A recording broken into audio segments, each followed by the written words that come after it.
Hello, and welcome to Day by Day True Crime Stories, the podcast where we explore a different crime or justice milestone from this day in history. I'm your host, Kona Gallagher, and today is June 11th. On this day in 1962, 3 inmates escaped from the maximum security federal prison on Alcatraz Island in the San Francisco Bay. The escape was audacious, elaborate, and brilliantly executed. But whether it was ultimately successful remains one of the greatest mysteries in U.S. criminal history. Today, we're looking back at the famous Alcatraz escape of June 11, 1962, and the decades-long debate over what really happened to the men who vanished from the Rock. Let's get started.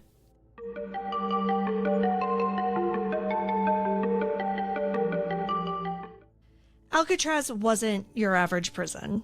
It sat on a rocky island about 1.25 miles off of the coast of San Francisco. It was isolated by icy, choppy waters and some of the tightest security protocols imaginable. It opened in 1934 and quickly gained a reputation for being the last stop for America's most dangerous inmates. This was the place that held Al Capone, George Machine Gun Kelly, and the so-called Birdman of Alcatraz, Robert Stroud. If you landed here, it was because no other prison could hold you. But by the early 1960s, the place was falling apart. Literally. There were cracks in the concrete, rusted pipes, and a price tag that was almost triple that of other federal prisons. But still, it had one unbroken record. No one had ever escaped from it. That is until June 11th, 1962. The men behind the plan were smart, meticulous, and desperate. Frank Morris, 35, was said to have an IQ that rivaled Einstein's.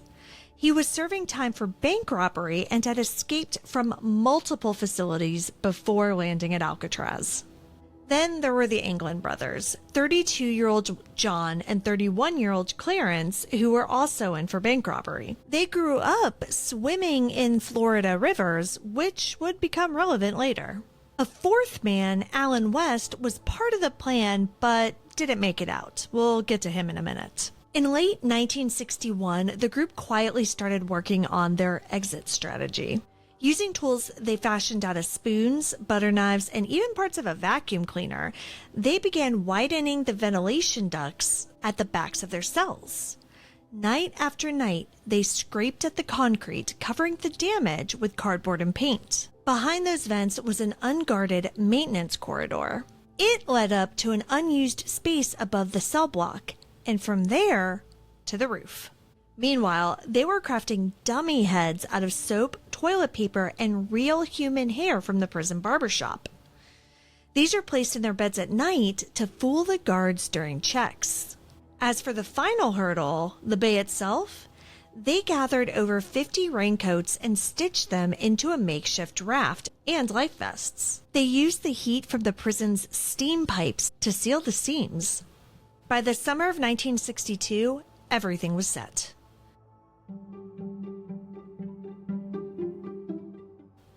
On the night of June 11th, after lights out, Morris and the Anglins slipped through the holes in their cells and into the corridor.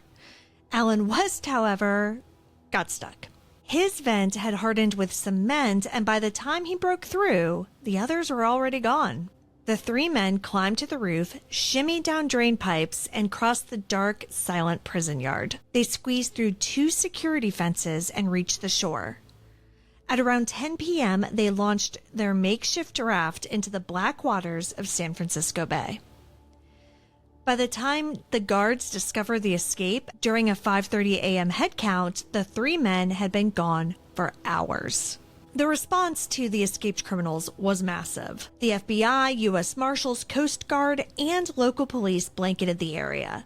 Helicopters flew overhead and boats scoured the bay. Soon, search teams found remnants of a raft and a paddle on Angel Island, about 2 miles from Alcatraz. There were also personal effects believed to belong to the Anglin brothers, but that was all they found. There were no bodies, no footprints, and no confirmed sightings. The official story from the FBI was that the men had drowned.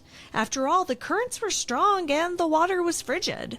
And without proper gear, survival was deemed unlikely.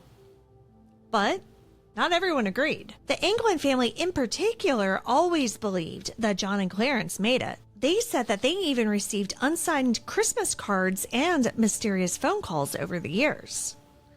Then in 2013, they released a photo said to show the brothers in Brazil in 1975.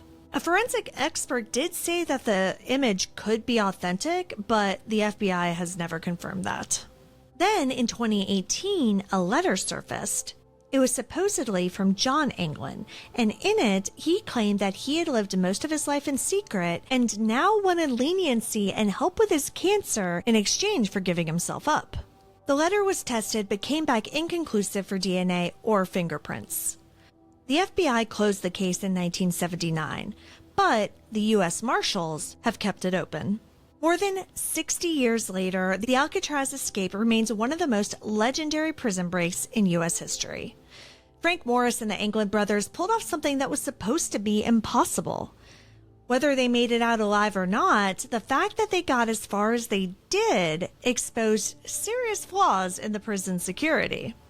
In less than a year, Alcatraz was closed for good. It was just too expensive, too run down, and perhaps a little too humbling for the Bureau of Prisons. Today, the island is a tourist attraction, but visitors still ask about that night in 1962. They still peer across the bay and wonder, did they make it? Are they out there somewhere? But the truth is, we may never know. 3 men broke free from the most secure prison in America, and they disappeared. Whether they were lost to the sea or found a new life on the other side of the water, one thing's for certain. They became legends. Thank you for joining me on today's episode of Day by Day True Crime Stories. If you found today's story compelling, please subscribe, rate, and review this podcast. It'll help us grow. And be sure to join us again tomorrow as we explore another significant event in true crime history. Until then, stay safe and remember that behind every headline is a life worth remembering. Day by Day True Crime Stories is a Little Monster production. Hey, you can do it!